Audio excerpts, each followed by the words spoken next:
చూడండమ్మా, నిన్న మనం క్లాస్‌లో వచ్చేసి ఇన్‌కమ్ ఫ్రమ్ అదర్ సోర్సెస్ అంటే ఇతర వనరుల నుంచి ఆదాయాలు ఏ విధంగా ఉంటాయి అనే దాని గురించి చెప్పుకున్నాం. ఇతర వనరుల నుంచి ఆదాయాలని ఎలా క్యాలిక్యులేట్ చేస్తాము అనేది కూడా చెప్పుకున్నాం. జీతం నుంచి ఆదాయం గాని, గృహాస్తి నుంచి ఆదాయం గాని, పెట్టుబడి నుంచి లాభాలు గాని, లేదంటే వృత్తి లేదా వ్యాపారం, ఉద్యోగం నుంచి లాభాలు అంటే వృత్తి లేదా వ్యాపారం నుంచి వచ్చిన ఆదాయం గాని, ఎలా అయితే వృత్తి నుంచి ఆదాయం అంటాము, ఎలా అయితే ఇతర వనరుల నుంచి ఆదాయం అంటాము. అంటే జీతం నుంచి ఆదాయం కూడా చూడండి, ఏ విధంగా ఇన్‌కమ్ వస్తే జీతం నుంచి ఆదాయం అవుతది. ఏ విధంగా ఇన్‌కమ్ గెయిన్ చేస్తే అది అదర్ సోర్సెస్ నుంచి ఇన్‌కమ్ అవుతది అనేది నిన్న క్లాస్‌లో మనం చెప్పుకున్నాం. జీతం నుంచి ఆదాయమే రావచ్చు. కానీ అది సర్టెన్ ప్రాసెస్ ద్వారా వస్తే అంటే ఒక కార్యక్రమం నిర్వహించడానికి సరైన ఎవిడెన్స్‌లు గాని, సరైన విధి విధానాలు గాని దాని ద్వారా వస్తే అది జీతం నుంచి ఆదాయం అవుతదని, అలా కాకుండా ఒకే ఎంప్లాయీ ఒక వ్యక్తి దగ్గర ఉద్యోగం చేస్తా గూడా వేరే సంస్థలో గూడా అతను క్లాసులు కాంట్రాక్ట్ బేసిస్ కానీ, అవర్లీ బేసిస్ కానీ చెప్పడానికెళ్ళి, ట్యూషన్ ప్రాతిపదికన గాని ఆ విధంగా సంపాదించిన ఆదాయాన్ని ఇతర వనరుల నుంచి ఆదాయం అంటామని, అదే విధంగా గృహాస్తి నుంచి ఆదాయం. యజమాని అనేది ఇక్కడ ఇంపార్టెంట్ పాయింట్ అని, యజమాని గృహాన్ని అద్దెకిస్తే అది గృహాస్తి నుంచి ఆదాయం అని, అసస్సీ తీసుకుని మళ్ళీ అసస్సీ వేరే వ్యక్తికి అద్దెకిచ్చినట్లయితే అది వ్యా ఇతర వనరుల నుంచి ఆదాయం అని, ఈ విధంగా కొన్ని ఎగ్జాంపుల్స్ కూడా నిన్న చెప్పుకున్నాం అన్నమాట మనం. చూడండి, ఈ రోజు వచ్చేసి ఇతర ఆదాయముల శీర్షికలో వచ్చు ఆదాయములు. అసలు ఇతర ఆదాయంలోకి ఆ ఇతర ఆదాయముల శీర్షిక క్రిందకి ఏ ఏ ఆదాయాలు వస్తాయి?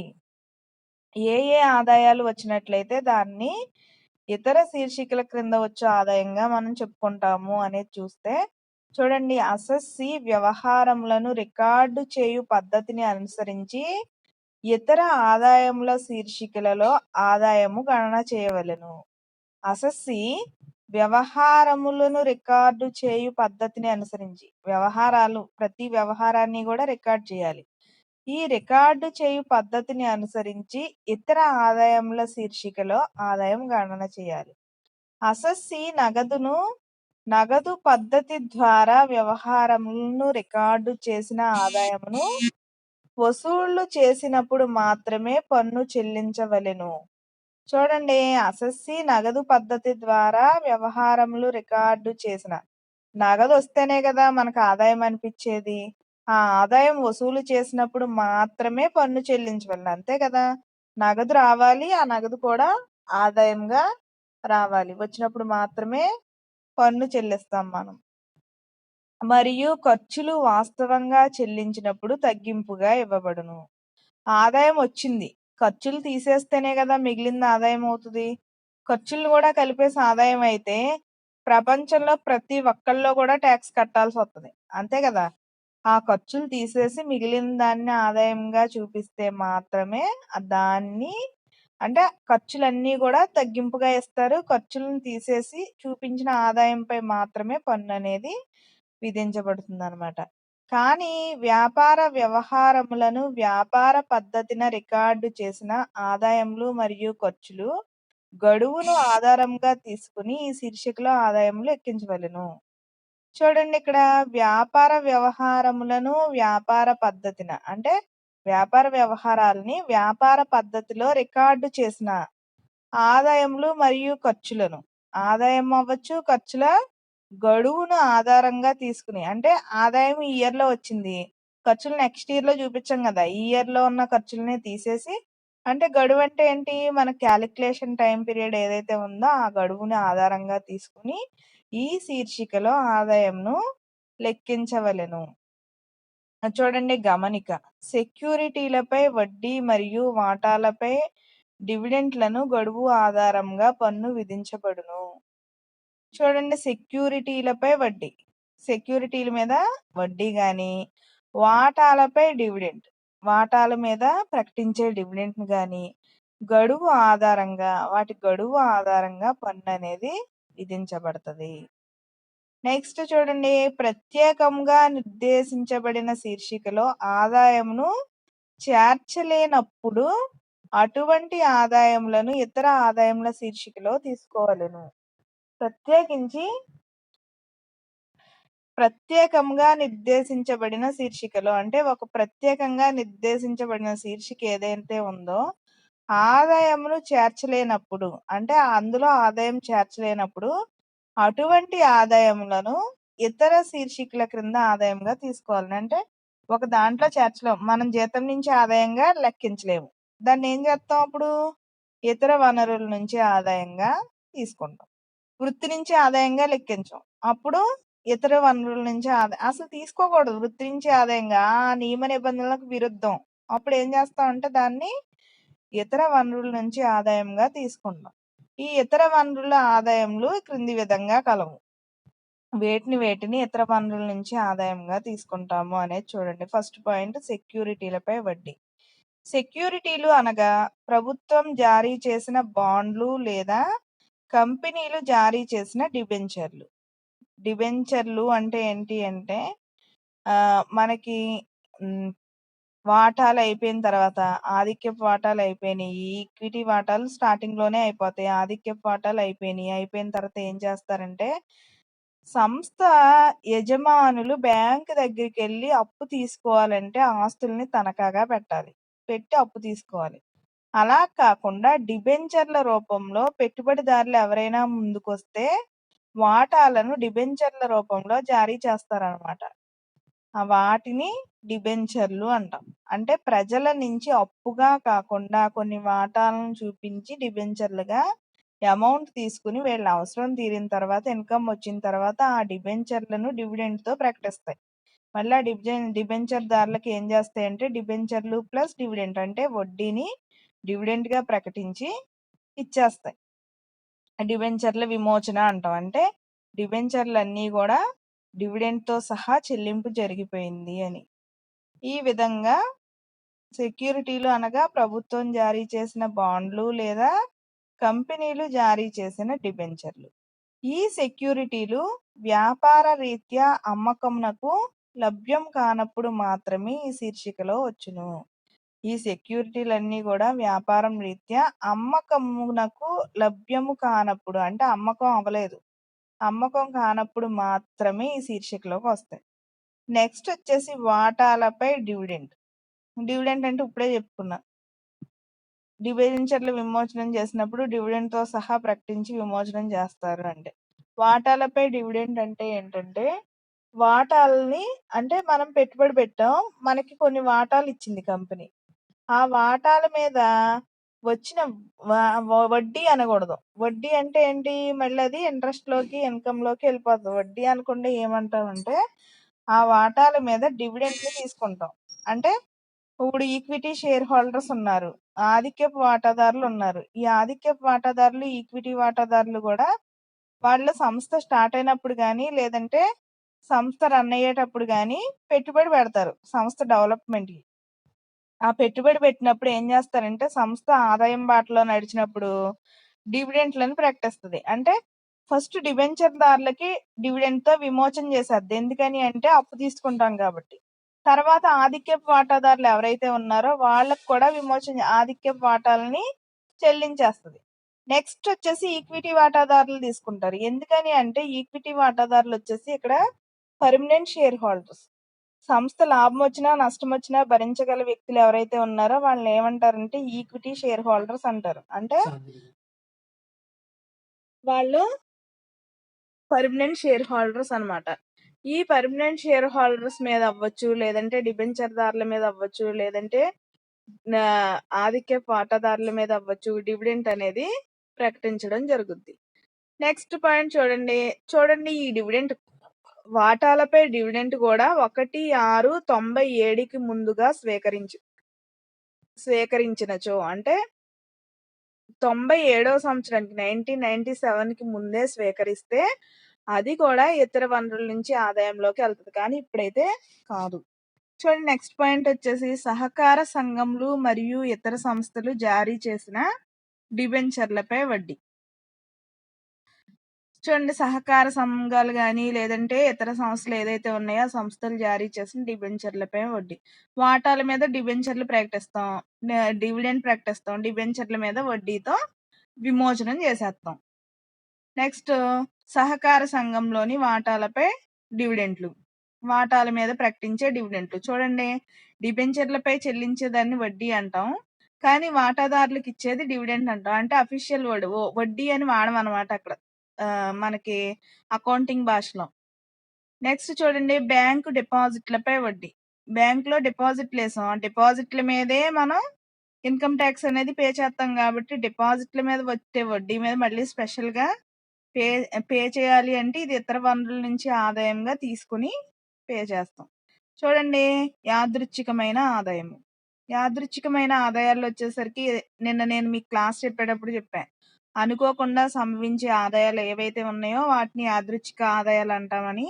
అన్‌ఎక్స్‌పెక్టెడ్‌గా వచ్చి ఏమున్నాయి, గుర్రపు పందాలు గాని, జోదము, పేకాట ఇలాంటి వాటిల మీద వచ్చేటప్పుడు వాటిని యాదృచ్ఛిక ఆదాయం అంటామని. అవి వచ్చినప్పుడు ఇన్కమ్ ట్యాక్స్ ప్రకారం ఏమవుతది అంటే, అసలు మనం టాక్స్ పే చేసేదానికన్నా ఈ యాదృచ్ఛిక ఆదాయాలు అంటే అన్‌ఎక్స్‌పెక్టెడ్‌గా మనకొస్తాయి కాబట్టి, ఈ ఆదాయాల మీద ఎక్కువ పే చేయాల్సొస్తది. స్లాబ్ రేట్ 10,00,000 ఉందనుకోండి, 30% ప్లస్ 1% సెస్, 2% ఉన్నత విద్యా సెస్ ఎలా అయితే పే చేస్తామో దీని మీద దానికన్నా ఎక్కువ. అంటే ఎంతొచ్చినా సరే 10,00,000 కాదు, 5,00,000 వచ్చినా సరే దీని మీద స్లాబ్ రేట్ ఎక్కువుంటది. ఎక్కువ పే చేయాల్సుంటది. అంటే మామూలుగా పే చేసేవాళ్ళు చూడండి, 2,50,000 వరకు డిడక్షన్ ఉంటది. 2,50,000 నుంచి 5,00,000 వరకు 10% అని, 5,00,000 నుంచి 10,00,000 వరకు 20% అని, 10,00,000 అబోవ్ ఉంటే 30% అని కాలిక్యులేట్ చేస్తాం గదా, మనం ఇన్కమ్ టాక్స్ కాలిక్యులేట్ చేసేటప్పుడు. అలాగా ఈ ఈ యాదృచ్ఛిక ఆదాయం మీద ఇంకా ఎక్కువ పర్సెంటేజ్ అనేది కాలిక్యులేట్ చేస్తాం. ఎందుకంటే ఇది కష్టపడకుండా వచ్చింది. వచ్చింది కాబట్టి దీని మీద ఇంకా ఎక్కువ టాక్స్ అనేది పే చేయాల్సుంటది.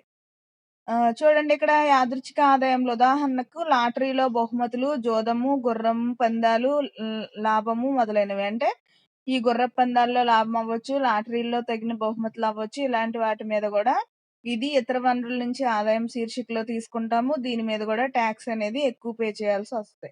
నెక్స్ట్ పాయింట్ వచ్చేసి ఉద్యోగస్తుల సంక్షేమానికే ఉద్యోగస్తుల నుండి యజమాని స్వీకరించిన మొత్తము. ఉద్యోగస్తుల సంక్షేమానికి ఇప్పుడు ఎగ్జాంపుల్, ఉద్యోగస్తుల సంక్షేమానికి అంటే గవర్నమెంట్ ఎంప్లాయీస్ వచ్చేసి కొన్ని కొన్ని కటింగ్స్ ఉంటాయి. హెల్త్ పర్పస్ అవ్వచ్చు, ఏదైనా అవ్వచ్చు. తక్కువ మొత్తంలో కట్ చేయొచ్చు. కానీ యజమాని స్వీకరించింది అంటే గవర్నమెంట్ తక్కువ మొత్తంలో కట్ చేయొచ్చు. కానీ మనకిచ్చేటప్పుడు కొన్ని సందర్భాల్లో దానికన్నా ఎక్కువేసి ఇవ్వాల్సి ఉంటది. హెల్త్ కార్డ్స్ వచ్చేసరికి, హెల్త్ ఇష్యూస్ వచ్చేసరికి కొంత గవర్నమెంట్ పే చేయాల్సి ఉంటది. ఇలాంటి వాటికి కూడా తక్కువ మొత్తంలో పే చేయొచ్చు. కానీ ఇలాంటియన్నీ గూడా ఇతర వనరుల నుంచి ఆదాయంలోకే ఎళ్ళిపోతాయి. ఉద్యోగస్తుల సంక్షేమానికే ఉద్యోగస్తుల నుంచి యజమాని స్వీకరించిన మొత్తం ఏదైతే ఉందో దాన్ని గూడా ఇతర వనరుల నుంచి ఆదాయంలో కాలిక్యులేట్ చేస్తాం మనం. నెక్స్ట్ వచ్చేసి ప్లాంట్, యంత్రాలు మరియు ఫర్నిచర్ అద్దెపై ఇచ్చినప్పుడు. ప్లాంట్ గాని, యంత్రాలు గాని మరియు ఫర్నిచర్ గాని అద్దెపై ఇచ్చినప్పుడు ఇది గూడా చెప్పుకున్నాం మనం. మీకు చెప్పుండం. ఫైనల్ ఇయర్ ఫైనాన్షియల్ సర్వీసెస్ క్లాస్‌లో చెప్పుంటాను నేనిది. ప్లాంటు, యంత్రాలు ఇలాంటివి ఏం చేస్తారంటే కొన్ని సందర్భాల్లో మిషనరీ తాత్కాలికంగా ఉత్పత్తి పెంచాలనుకున్నప్పుడు ఆటోమేటిక్‌గా అద్దెకు తెచ్చుకోవడం జరిగిద్ది. ఈ అద్దెకు తెచ్చుకున్నప్పుడు వచ్చిన ఆదాయం ఏమైతే ఉందో, అంటే అద్దెకిచ్చిన వ్యక్తికొచ్చే ఆదాయం ఏమైతే ఉందో దాన్ని ఇతర వనరుల నుంచి ఆదాయంగా తీసుకుంటాం. నెక్స్ట్ వచ్చేసి గృహములను అద్దెపై తీసుకొని తిరిగి అద్దెకి ఇచ్చినప్పుడు వచ్చిన అద్దె. ఆల్రెడీ ఈ పాయింట్ మనకి ఇందాక చెప్పుకున్నాం. క్లాస్ చెప్పుకునేటప్పుడు. గృహము యజమాని ఇచ్చినప్పుడు మాత్రమే అది గృహాస్తి నుంచి ఆదాయం అవుతది. యజమాని అనేవాడు ఇక్కడ ఇంపార్టెంటు. యజమాని దగ్గర నుంచి అసెస్సీ అద్దెకి తీసుకున్నప్పుడు, అసెస్సీ వేరే వ్యక్తికి అద్దెకిచ్చాడు. ఇప్పుడు ఎగ్జాంపుల్ మన ముందు మనం 10,000కి కొందరుంటారమ్మా బ్రోకర్స్. ఆళ్ళు ఏం చేస్తారంటే కొందరు అపార్ట్మెంట్స్ కొనేసి ఫారినర్స్ ఇక్కడ రెంట్‌లకిమ్మని ఓ బ్రోకర్‌నో లేపోతే ఏదన్నా పెట్టుకుంటారు. మన వాడుక భాషలో చెప్పాలంటే. ఆ బ్రోకర్ ఏం చేస్తాడంటే అపార్ట్మెంట్ మొత్తం లీజుకి తీసుకున్నట్టు తీసుకొని అపార్ట్మెంట్‌కి 10,000 అని ఏదోటి మాట్లాడుకొని పే చేస్తారు యజమానికి. అది గృహాస్తి నుంచి ఆదాయం అవుతది. కానీ బ్రోకర్ ఏం చేస్తాడు, తనకు ప్రాఫిట్ కావాలి గదా అందుకుని 12,000కి అద్దెకిచ్చుకున్నాడనుకోండి ఇక్కడ. అప్పుడు ఆ వచ్చే 2,000 బ్రోకర్‌కొస్తది. కానీ ఇదేం చేత్తాం, యజమానికి ఆల్రెడీ ఆదాయం ఎళ్ళిపోతుంది గాబట్టి, అది గృహస్థి నుంచి ఆదాయం కింద లెక్కిస్తాం. యజమాని కాకుండా ఇక్కడ మనం బ్రోకర్ అనం. అతన్నేమంటాం? అసెస్సీ అంటాం. అసెస్సీ అంటే ఏం చెప్పుకున్నాం? పన్ను ఎవరైతే కట్టాలో, లేదంటే పన్ను రిటర్న్స్ ఎవరికైతే రావాలో, ఇప్పుడు ఎగ్జాంపుల్ గవర్నమెంట్‌కి మనం టాక్స్ కట్టాల్సిన దానికన్నా ఎక్కువ కట్టేసామనుకోండి, గవర్నమెంట్ మనకి ఎనక్కివ్వాల్సింది. బాకీ పడింది. అప్పుడు మనల్ని వాడుక భాషలో, టాక్స్ పరిభాషలో ఏమని పిలుస్తారంటే అసెస్సీ అంటారు. అసెస్సీ గాని, గత సంవత్సరం గాని, ప్రస్తుత సంవత్సరం గాని, పన్ను నిర్ధారణ సంవత్సరం గాని ఇవన్నీ గూడా మీరు బాగా గుర్తుపెట్టుకోవాలి. ఈ విధంగా మధ్యలో ఉన్న అసెస్సీ ఎవరైతే ఉన్నారో ఆ వ్యక్తి స్వీకరించిన ఆదాయంని అంటే గృహము అద్దెకి తీసుకొని తిరిగి మళ్ళీ అద్దెకిచ్చాడు. అప్పుడు వచ్చిన ఆదాయం ఏమైతే ఉందో, యజమానికి కాకుండా మధ్యవర్తికి వచ్చే ఆదాయం ఏదైతే ఉందో దానిని ఇతర వనరుల నుంచి ఆదాయం శీర్షికలో తీసుకుంటాం. నెక్స్ట్ వచ్చేసి స్వీకరించిన రాయల్టీలు. నెక్స్ట్ డైరెక్టర్ల ఫీజు. డైరెక్టర్ల ఫీజు కూడా ఇతర వనరుల నుంచి ఆదాయంగా తీసుకుంటాం అన్నమాట. నెక్స్ట్ పరీక్షల నిర్వహణలకు మరియు వాటి తాలూకు పొందిన ప్రతిఫలము. ఇప్పుడు ఎగ్జాంపుల్ పరీక్ష నిర్వాహకులకి లేదంటే అదర్ సోర్సెస్ వచ్చే ఏవైతే ఉన్నాయో అంటే వీటిని ఇతర వనరుల నుంచి ఆదాయం అని ఎందుకంటాము అంటే ఎగ్జాంపుల్‌కి ఒక ఎంప్లాయీ ఉన్నాడు. ఎంప్లాయీ సాలరీ తీసుకుంటున్నాడు. ప్రతి నెల 20,000 గాని, 30,000 గాని సాలరీ తీసుకుంటున్నాడనుకోండి. దానిని జీతం నుంచి ఆదాయం అంటాం. కానీ ఈ అదర్ ఏదైతే అదర్ సోర్స్ ఉందో అంటే ఎగ్జామినేషన్ ఇన్‌చార్జ్ అవ్వచ్చు. అంటే ఎగ్జామినేషన్ సీఎస్ అవ్వచ్చు. లేదంటే ఇన్విజిలేషన్ అవ్వచ్చు. లేదంటే స్క్వాడ్ డ్యూటీలు అవ్వచ్చు. లేదంటే అబ్జర్వర్ డ్యూటీలు అవ్వచ్చు. ఇవన్నీ కూడా స్పాట్ వాల్యుయేషన్ అవ్వచ్చు. పేపర్‌ల కరెక్షన్‌కి ఇవన్నీ గూడా ఏమవుతాయంటే మనకి ఇన్‌కమ్ ఫ్రమ్ అదర్ సోర్సెస్ అంటే ఇతర వనరుల నుంచి ఆదాయాలవుతాయి. ఎందుకని? ఈ జీతంలో కలపకూడదు. ఇదంతా జీతం గాదు. జీతం అంటే ఏంటి? మనకు తెలిసింది ఒకే ఒక్కటే. నెల నెలా రావాలి. ఆ యజమానికి, చేసే వ్యక్తికి మధ్యన ఒప్పందం ఉండాలి. ఆ విధంగా మనకి ఏదైతే వస్తదో దాన్ని మాత్రమే జీతం నుంచి ఆదాయం అంటాము. కానీ జీతం ఉద్యోగంలో ఉండి కూడా అతను వేరే కార్యకలాపాలు అంటే వర్క్ పర్పస్ మీద వేరే వర్కులు నిర్వహించి అతను పొందేదంతా గూడా ఇతర వనరుల నుంచి ఆదాయంలోకి వెళ్ళిపోతదనమాట. నెక్స్ట్ పాయింట్ చూడండి. విదేశంలో ఉన్న వ్యవసాయ భూముల నుంచి ఆదాయం. విదేశాల్లో మనకు వ్యవసాయ భూములున్నాయనుకోండి. మన దేశంలో ఉన్న వ్యవసాయ భూములకి మాత్రమే వచ్చేది వ్యవసాయ ఆదాయం అవుతది. విదేశాల్లో ఉన్న వ్యవసాయ భూముల నుంచి వచ్చేది విదేశంలో వ్యవసాయ భూములు మన దేశస్తులకి విదేశాల్లో ఉండకపోవచ్చు. కానీ విదేశస్తులకి మన దేశంలో ఉండొచ్చు. కదా! అమెరికా వాళ్ళున్నారిప్పుడు. మన నుంచెళ్లి అక్కడ గ్రీన్ కార్డ్ వచ్చేసి సెటిల్ అవుతున్నారు. కానీ ఆళ్ళకి మన దేశంలో, మన ఇండియాలో వ్యవసాయం ఉండొచ్చు. ఆళ్ళకొచ్చేది ఎగ్జాంపుల్‌కి. ఈ విధంగా ఇతర దేశాల్లో ఉన్న వ్యక్తులకు గాని, లేదంటే మన దేశంలో ఉన్న వ్యక్తులకు గాని, ఇతర దేశాల నుంచి వచ్చే వ్యవసాయ భూముల నుంచి ఆదాయం ఏదైతే ఉందో అది ఈ ఇతర వనరుల నుంచి ఆదాయంలోకి తీసుకుంటాము. నెక్స్ట్ భూమి నుండి వసూలైన అద్దె. భూమిని వ్యవసాయ ఆదాయంగా తీసుకోవాలంటే మీకు ఆల్రెడీ లాస్ట్ క్లాసెస్ మీరు ఇన్ డెప్త్ ఇనుంటే మీకు అర్థమవుతది. ఏంటి మళ్ళీ భూమి నుంచి వచ్చిన వసూలైన అద్దె అది వ్యవసాయ ఆదాయం అంటున్నారు మేడం. వ్యవసాయ ఆదాయం కాదంటున్నారు.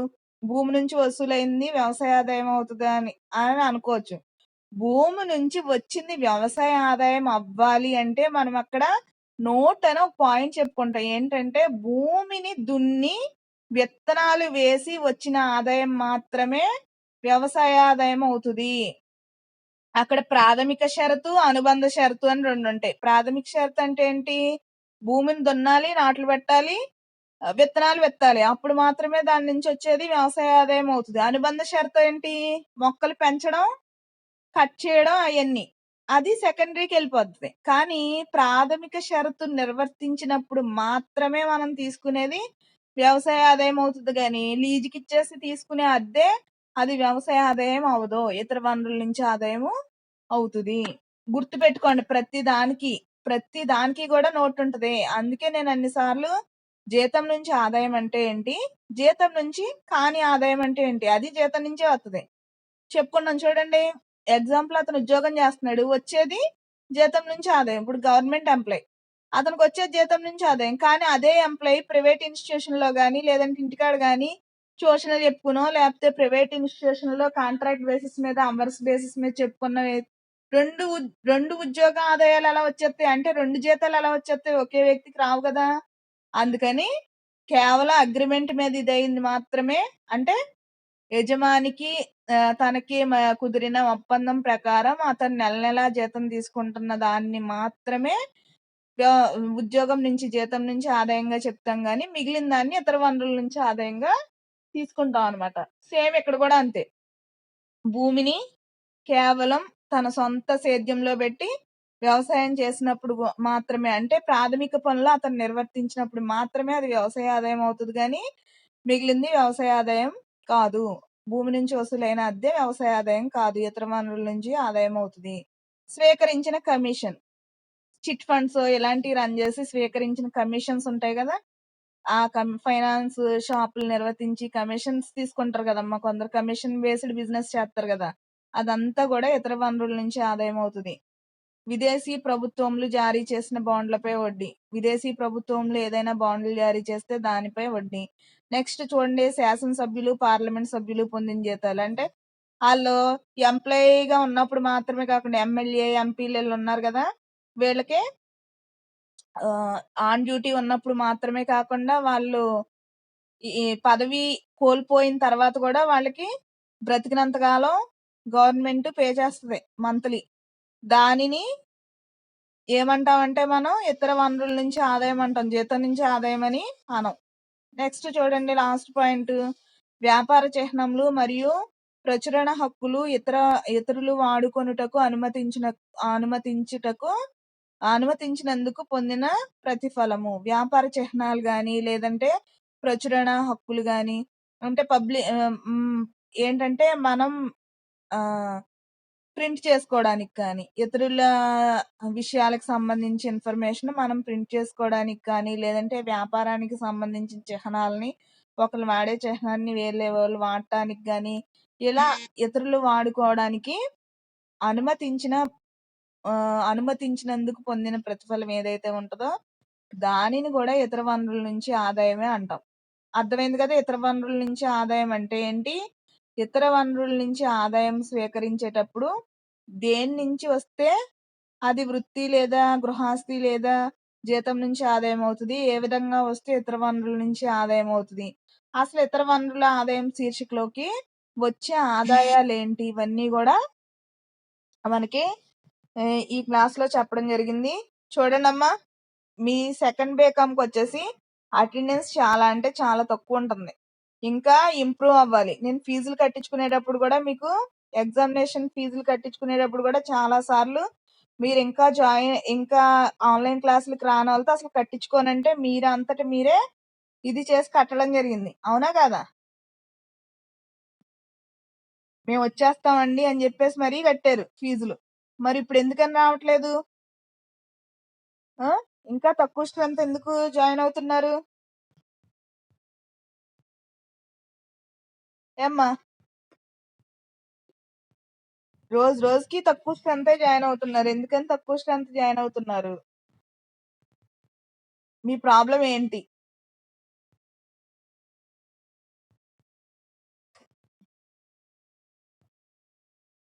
ఎళ్ళిపోయారు మళ్ళీ. కొంతమంది ఎళ్ళిపోయారు. 14 మంది ఇందాకడుంటే మళ్ళీ 12 మందికొచ్చారు. ఇప్పుడు ఒకళ్ళు జాయిన్ అవుతున్నారు. హ్మ్.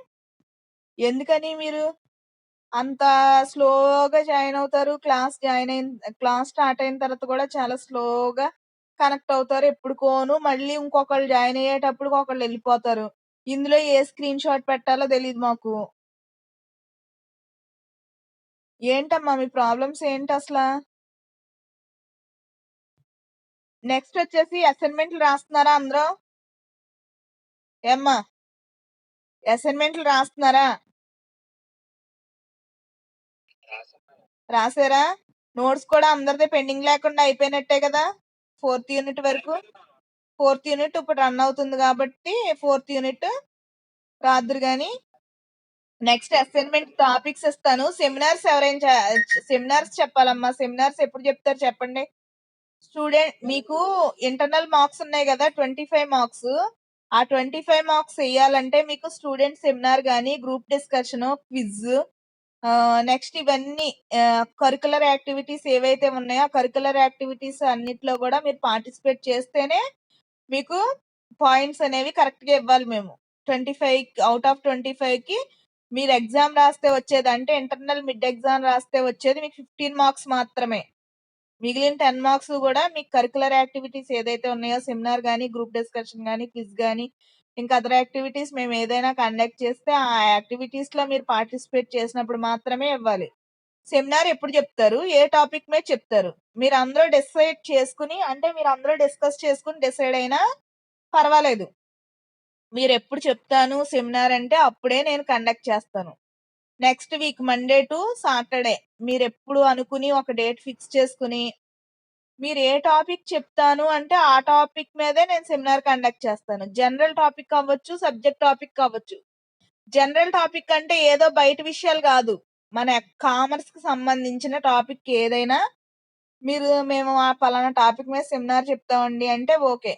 లేదంటారా, సబ్జెక్ట్ లో జీతం నుంచి ఆదాయం గాని, గృహస్థి నుంచి ఆదాయం గాని ఒక్కొక్కళ్ళు ఒక్కో చిన్న చిన్న పార్ట్లుగా డివైడ్ చేసుకోండి మీరు. నేను ఈ టాపిక్ చెప్తాను, మీరు ఈ టాపిక్ చెప్పమని మీ ఫ్రెండ్స్ లో ఇద్దరు ముగ్గురు కలిసి ఒక గ్రూప్ డిస్కషన్ చేసుకుని, అంటే ఈ టాపిక్ మీరు చెప్పండి, ఈ టాపిక్ నేను చెప్తానని అలా డిసైడ్ అయ్యి చెప్పినా ఓకే. కానీ స్టూడెంట్ సెమినార్ అయితే ఖచ్చితంగా చెప్పాలి. ఎప్పుడు చెప్తారు, డేట్ మీరు చెప్తారా నేను చెప్పమంటారా? నేనే చెప్పనా? నెక్స్ట్ వీక్ లో ఒక డేట్ చెప్పానా? టాపిక్ కూడా సబ్జెక్ట్ నుంచి తీసుకుంటారా, అవుట్ సైడ్ తీసుకుంటారా? సబ్జెక్టే తీసుకుంటారు. అదే మీకు పేపర్ నాలెడ్జ్ ఉంటే న్యూస్ పేపర్ లో రెగ్యులర్ గా చూస్తారు కాబట్టి అలా అయినా పర్వాలేదు. జనరల్ స్టడీస్ నుంచి అయితే జనరల్ స్టడీస్ నుంచి అయినా పర్వాలేదు. లేదంటే సబ్జెక్ట్ నుంచి అంటే సబ్జెక్ట్ పరంగా తీసుకోండి, మీకు నచ్చింది తీసుకోండి. మీకు నాకు ఈ టాపిక్ ఇష్టము అంటే ఆ టాపిక్కే తీసుకోండి. ఆ టాపిక్ ఒకళ్ళే కాదు, ఇద్దరు ముగ్గురు తీసుకోండి. ఎందుకంటే ఆ రోజుతో ఆ టాపిక్ మీద మీ ఫ్రెండ్స్ కూడా ఒక అవగాహన కల్పించినట్టు ఉంటది కదా. మీరే చెప్తారు కాబట్టి నా లాంగ్వేజ్ కి మీ లాంగ్వేజ్ కి నా నా అంటే నేను చెప్పే విధానానికి మీరు చెప్పే విధానానికి డిఫరెన్స్ ఉంటది కాబట్టి ఏమో నాకన్నా మీరు బాగా చెప్పొచ్చు. మీ ఫ్రెండ్స్ మీరు చెప్పిన టాపిక్ బాగా వినొచ్చు. ఆ టాపిక్ గురించి ఇంకా ఆ రోజు అయిపోవాలి. అంటే ఒక టాపిక్ మనం తీసుకున్నాం, జీతం నుంచి ఆదాయం తీసుకున్నాం అంటే బ్రీఫ్ గా అసలు జీతం నుంచి ఆదాయం అంటే ఏంటి, జీతం నుంచి ఆదాయంలో ఏ విధంగా తీసుకుంటాము, క్యాలిక్యులేషన్ ఏ విధంగా ఉంటది, డిడక్షన్స్ ఎలా తీసేస్తాము, ఒక లెక్క ఒకళ్ళు తీసుకోండి. ఆ టాపిక్ కి సంబంధించి ఎక్స్ప్లెనేషన్ ఒకళ్ళు తీసుకోండి. చిన్న చిన్నగా అంటే డివైడ్ చేసుకోండి. మళ్ళీ దాన్ని అంతా ఒకళ్ళే కష్టపడి చెప్పకుండా ఏమవుతుందంటే డివైడ్ చేసుకోవడం వల్ల ఆ యూనిట్ అయిపోతుంది. ప్లస్ ఆ యూనిట్ లో ఒక టాపిక్ కి సంబంధించి అందరికి అవగాహన వస్తుంది. ఒక్కొక్కరు ఒక్కో టాపిక్ తీసుకోవడం వల్ల పెద్ద కష్టపడి చెప్పిన ఫీలింగ్ కూడా మీలో ఉండదు. చిన్న చిన్న టాపిక్స్ కాబట్టి మనిషికి ఒక 5 నిమిషాలు 10 నిమిషాలు అవుతుంది. చక్కగా మీరు ఎక్స్ప్లెయిన్ చేశాక మీరు కంటిన్యూషన్ ఎవరికి ఇస్తున్నారో కూడా చెప్పండి. అంటే నా తర్వాత కంటిన్యూషన్ టాపిక్ ఇతను చెప్తాడు అని చెప్పారు అనుకోండి, తర్వాత వాళ్ళు చెప్పుకుంటారు. పీపీటీ మీరు రెడీ చేసుకోండి, లేదంటే మామూలుగా వారల్గా అయినా చెప్పేయండి, నో ప్రాబ్లం. పీపీటీయే ఉండాలని కండిషన్ కూడా లేదు. కాకపోతే మీరు చెప్పాలి, మీరు మాట్లాడగలగాలి. ఈ సెమినార్ అయిపోయింది అనుకోండి, student seminar, next quiz conduct చేస్తా ఆన్లైన్ లో. సెక్షన్స్ విడదీసేసి క్విజ్ కండక్ట్ చేస్తానమ్మా. క్విజ్ కూడా పార్టిసిపేట్ చేసేద్దరు గాని సరిపోతుంది. అంటే క్విజ్ స్టూడెంట్ సెమినార్ అయిపోతుంది. గ్రూప్ డిస్కషన్ చూద్దాం. గ్రూప్ డిస్కషన్ కూడా పెట్టేస్తాను ఆన్లైన్ లోనే. మాక్సిమం మీకు నాకు తెలిసి ఆన్లైన్ క్లాసెస్ తోనే ఎగ్జామ్స్ కి వెళ్ళిపోవచ్చు అనుకుంటున్నాను. ఎందుకంటే ఆగస్టు ఆఫ్లైన్ ఉంటదే అనుకున్నాము, కానీ జంగారెడ్డిగూడెం కేసులు అయితే చాలా ఎక్కువ ఉన్నాయంటమ్మా. చాలా అంటే చాలా. ప్లస్ ఆగస్టు 11th నుంచి ఫస్ట్ ఇయర్ కి ఫస్ట్ సెమ్ ఎగ్జామ్స్ అని ఇచ్చేసారు. ఆగస్టు 11th నుంచి మేబీ ఉండొచ్చు అన్నట్టు యూనివర్సిటీ అనౌన్స్ చేసింది అనమాట.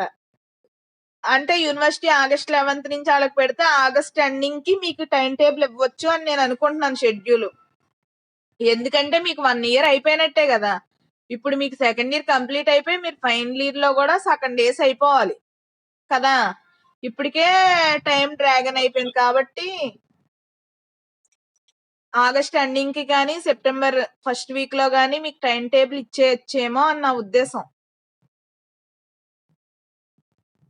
ఏమో మరి ఒక 20 డేస్ ఆఫ్‌లైన్ పెట్టిన తర్వాత ఇవ్వండి అంటారు. మరి ఫస్ట్ ఇయర్‌కి కూడా అలాంటివి ఉంటాయి గదా! మరి ఫస్ట్ ఇయర్‌కి టైమ్ ఇచ్చేసాడుగా. షెడ్యూల్ ఇచ్చేసాడు ఫస్ట్ ఇయర్‌కి. షెడ్యూల్ అంటే కరెక్ట్ టైమ్ అయితే ఇవ్వలేదు. కానీ 11థ్ నుంచి ఎగ్జామ్స్ ఉంటాయి కాబట్టి ఒక 10 డేస్ రివిజన్ చేసి 10 డేస్ ప్రిపరేషన్ హాలిడేస్ ఇవ్వండి అని ఇచ్చారు అంటే వచ్చేత్తదనే గదా! టైమ్ టేబుల్ వచ్చేత్తదనే గదా దానర్థం. అందుకని మీరు కూడా ఆఫ్‌లైన్ జరుగుద్ది అన్న హోప్ పెట్టుకునే కన్నా ఆన్‌లైన్‌లో మేము పర్ఫెక్ట్‌గా నోట్స్‌లయి రాసుకోవాలి. పర్ఫెక్ట్‌గా మేము చదివేసుకోవాలి. ఎందుకంటే ఎప్పుడు ఎగ్జామ్స్ ఉంటాయో ఐడియా లేదు కాబట్టి అన్న ఉద్దేశంలోనే మీరు చదివేయండి. ఎప్పుడు చెప్పినది టాపిక్ అప్పుడు ప్రిపేర్డ్‌గా ఉండండి. అంతే కాకుండా ఎప్పుడు చెప్పిన అసైన్‌మెంట్ అప్పుడు. ఎందుకంటే మీరు హాల్ టికెట్‌కొస్తారు గదా! హాల్ టికెట్‌కొచ్చిన రోజైనా సరే మీ అసైన్‌మెంట్ నోట్స్‌లు గాని, మీరు సెమినార్ చెప్పినప్పుడు టాపిక్ ఏం చెప్పారు, దాని మీద బ్రీఫ్‌గా ఇన్ఫర్మేషన్ గాని, ఇవన్నీ తీసుకొని మీ నోట్స్‌లన్నీ చెక్ చేసాకే మేము హాల్ టికెట్స్ ఇష్యూ చేయడం జరిగిద్ది. అర్థమైందా? కాబట్టి అందరూ నోట్స్ పర్ఫెక్ట్‌గా రాయండి. ఆ! నోట్స్ పర్ఫెక్ట్‌గా రాయండి. అంతే గాకుండా మీరు హాల్ టికెట్‌కొచ్చే రోజు ఇవన్నీ చూపిచ్చిన తర్వాతే హాల్ టికెట్ ఇస్తారు అన్న ఉద్దేశంతో ఉండండి. మెయిన్. సరేనమ్మా అయితే. చెప్తాను నెక్స్ట్ వీక్‌లో నేను మండే డిసైడ్ చేసి చెప్పేస్తాను. ఏ రోజు పెడతాను సెమినార్ అనేది.